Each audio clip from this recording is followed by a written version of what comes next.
Bienvenue à tous en ce mercredi 6 décembre 2017. Nous nous retrouvons pour notre 55e entretien d'actualité. Bonjour François Asselineau. Certains experts préconisent un gel du SMIC pour améliorer la compétitivité française. Quel est votre avis sur cette question ?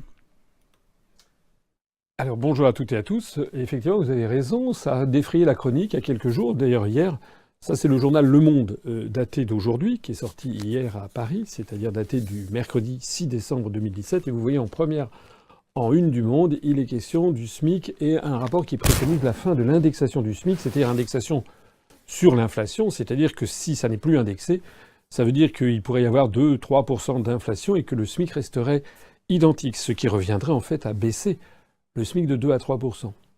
Alors qu'est-ce que je dirais ? On l'a dit récemment, l'a mis en ligne d'ailleurs sur notre page Facebook et sur notre site.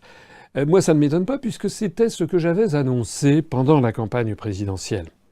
Pendant la campagne présidentielle, notamment lors des débats qui avaient eu lieu, notamment le deuxième débat, j'avais annoncé devant les Français que s'appliquerait au peuple français le rapport des grandes orientations des politiques économiques décidées par la Commission européenne, en vertu de l'article 121 du traité sur le fonctionnement de l'Union européenne, et que donc les contraintes européennes, que vous votiez Fillon, Macron, Hamon, Mélenchon, Madame Le Pen, puisque Madame Le Pen ne voulait pas sortir de l'Union européenne non plus, etc., Monsieur Dupont-Aignan, tous les autres candidats qui proposaient de rester dans l'Union européenne auraient été obligés d'appliquer les directives de la Commission européenne. Et j'avais notamment signalé que c'était le SMIC qui maintenant était directement en cause. Il suffisait de lire les rapports des grandes orientations des politiques économiques.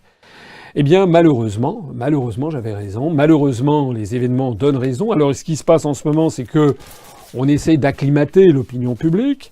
Ça s'appelle un ballon d'essai en politique, c'est-à-dire un rapport préconise. Alors, on a quand même le rapport en question, il a quand même droit à la première page du journal Le Monde. Moi, depuis que j'ai créé l'UPR en 10 ans et demi, nous avons un mouvement politique qui bientôt va avoir 30 000 adhérents. Il n'a jamais quasiment été question, il n'y a jamais eu un seul article, même à la page 17 du journal Le Monde sur nous. Donc quand il y a un rapport avec des experts qui a droit à la première page et au grand titre de la une, ça veut dire qu'il y a derrière des commanditaires qui ont dit on va lancer un ballon d'essai. On va voir comment l'opinion publique réagit.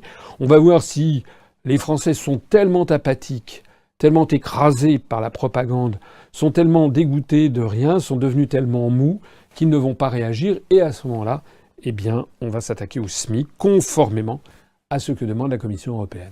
Alors pour le reste, ne croyez pas un instant que parce que l'on va baisser le SMIC, ça va remédier à la situation. J'ai déjà eu l'occasion de l'expliquer. Premièrement, le problème que nous avons, le premier problème, c'est que nous avons une monnaie dont le taux de change extérieur, l'euro, est beaucoup trop élevé par rapport au dollar. Donc, il est à peu près 18 à 20%.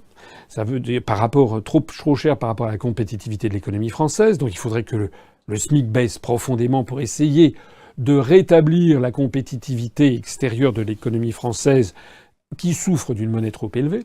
Et puis le deuxième problème que nous avons, c'est la libre circulation des mouvements de capitaux, ce qui fait que de toute façon, les salariés français sont en concurrence directe avec des salariés en Chine, au Bangladesh, en Égypte, en Slovaquie, dans les pays de l'Est ou dans les pays du Maghreb ou d'Afrique. Voilà, c'est ça le problème.